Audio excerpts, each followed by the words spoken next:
Asal-usul Majalengka. Kisah dari Provinsi Jawa Barat. Kabupaten Majalengka terletak di bagian timur Provinsi Jawa Barat dan berbatasan dengan Kabupaten Cirebon. Kabupaten yang dikenal kota seribu curug karena memiliki banyak curug atau air terjun ini juga dikenal dengan julukan kota angin. Ya, konon katanya di Majalengka angin berhembus lebih kencang dari daerah lain. Sebagaimana daerah lain, Majalengka juga memiliki kisah asal-usul mengapa diberi nama Majalengka. Alkisah, pada zaman dahulu berdiri sebuah kerajaan bernama Kerajaan Panyidagan. Rakyat di kerajaan ini hidup aman dan makmur. Kerajaan ini dipimpin seorang ratu yang sangat cantik bernama Ratu Sindangkasih. Ada yang menyebutnya Ratu Ayu Rambut Kasih. Selain cantik rupawan, Ratu Sindangkasih juga memiliki ilmu lahir dan ilmu batin. Ia mampu meramal sesuatu yang akan terjadi. Para senopati kerajaan pun tunduk pada titah sang ratu. Bahkan karena wibawanya, para senopati dan rakyat Panyidagan tidak ada yang berani menatap Ratu Sindangkasih. Kebijaksanaan dan keadilan Ratu Sindangkasih membuat rakyat kerajaan Panyidagan hidup aman dan tentram. Para petani maupun pedagang merasa tenang menggarap pekerjaannya karena tidak ada pencuri dan perampok yang mengganggu. Dalam menjalankan pemerintahannya, Ratu Sindangkasih dibantu oleh para senopati yang mahir dalam bidang kesejahteraan dan keamanan rakyat. Di antaranya Ki Gedeng Cigobang, Ki Gedeng Mardapa, dan Ki Gedeng Kulur. Pada suatu hari, Ratu Sindangkasih mengadakan pertemuan di pendopo untuk berunding. Pertemuan itu dihadiri oleh para senopati, hulu balang kerajaan, dan rakyat kerajaan. Para senopati dan rakyatku semuanya, tidak lama lagi kerajaan akan mendapat cobaan. Oleh karena itu, semua orang waspada dan siap siaga menghadapi malapetaka yang akan datang. Lindungilah rakyat dari segala bencana yang mengancam. Tenangkan hati rakyat supaya mereka tentram mengerjakan tugas masing-masing dengan baik. Tapi kalau ada utusan dari kerajaan lain yang akan bersahabat dan bekerja sama, terimalah dengan baik dan ramah tamah. Mengerti? Kami mengerti, Baginda Ratu. Sebentar lagi akan ada tamu. Orang ini berbadan tegap dan cakap, tetapi ia akan menimbulkan bencana. Akan tetapi, semua rakyat Panyidagan tidak akan mendapat bencana itu. Namun setelah kerajaan ini terlepas dari tangan kami, rakyat akan berubah keyakinan dan kepercayaan. Sekian nasihatku.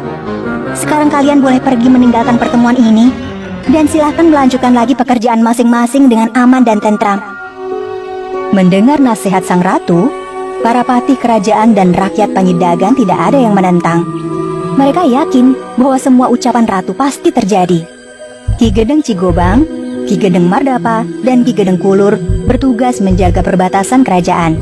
Mereka pun menuju ke perbatasan. Sesampainya di lokasi perbatasan, mereka mendirikan pondok penjagaan.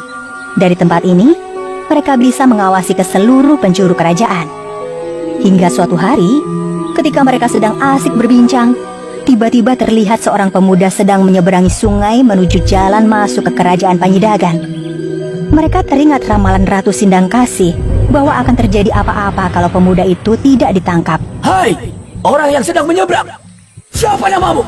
Dan mengapa kamu berani menyeberangi sungai ini tanpa izin dari kami? Namun, pemuda yang tengah menyeberang tersebut tidak bergeming. Ia tetap menyeberang sampai ke tepi sungai dan segera menjauhi ketiga senopati itu.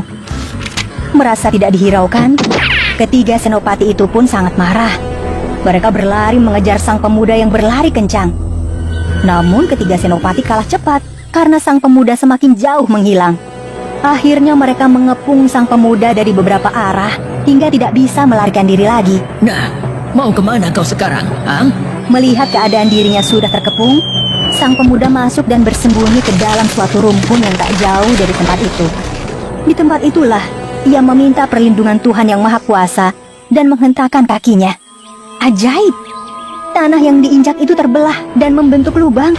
Sang pemuda pun masuk ke dalamnya. Tiba-tiba tanah yang retak itu tertutup kembali seperti sedia kala.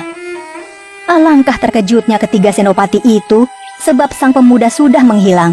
Penasaran, mereka mencari-cari dengan menebas semua rumpun, namun tidak menemukan apapun.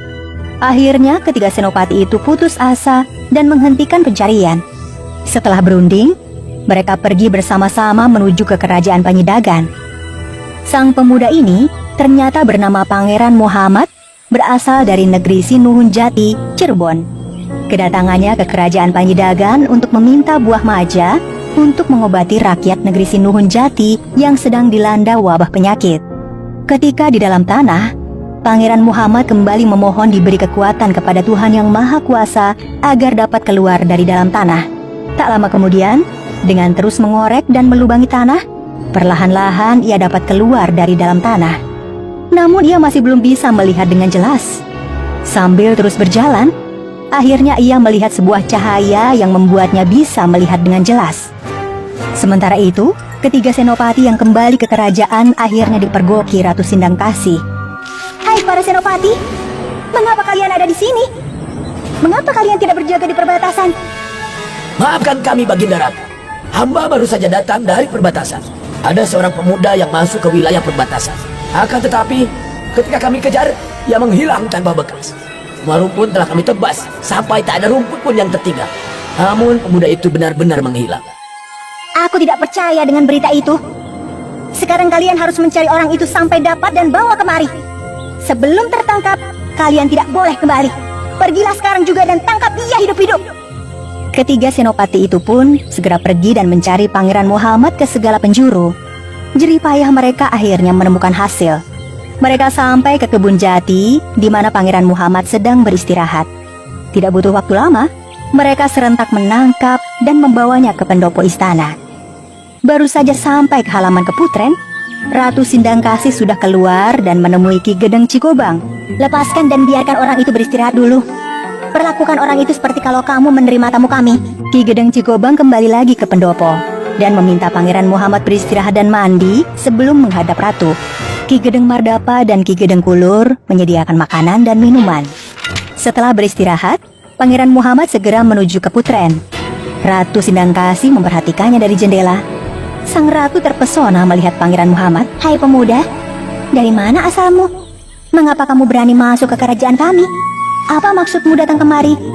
Ampun Baginda Ratu, hamba berasal dari Cirebon. Hamba datang ke sini diutus oleh Sinuhun Jati mencari buah maja untuk mengobati rakyat kerajaan Cirebon yang terkena wabah penyakit. "Hanya itu permintaanmu?" Betul Baginda Ratu, hanya itulah permohonan hamba ini. "Baiklah, aku akan memenuhi permintaanmu. Asal kamu memenuhi syarat dariku." Baik Baginda Ratu, apa syaratnya? "Syaratnya sangat mudah. Aku ingin mempunyai keturunan untuk melanjutkan kerajaan Panyidagan ini. Hanya kamu yang paling sesuai untuk menjadi pendampingku. Itulah syaratnya. Bagaimana? Apakah kamu menyanggupinya?" Ampun Baginda Ratu, syarat ini terlalu berat. Bukan bermaksud tidak mengagumi kecantikan Baginda Ratu, akan tetapi hamba sudah punya istri. Dan lagi menurut agama hamba, tidak baik mencintai orang yang sudah punya istri. Mendengar jawaban Pangeran Muhammad, Ratu sangat murka permintaannya ditolak. "Tangkap orang ini, masukkan ke dalam penjara, jangan sampai dapat kembali ke Cirebon. Buah maja tidak boleh dimilikinya atau dibawa ke Cirebon. Bahkan kebunnya pun akan kuhancurkan sampai akar-akarnya." Dalam keadaan marah, sang ratu masuk ke dalam kaputren. Tidak berapa lama, langit mendung. Makin lama makin gelap, hingga turun hujan yang sangat deras.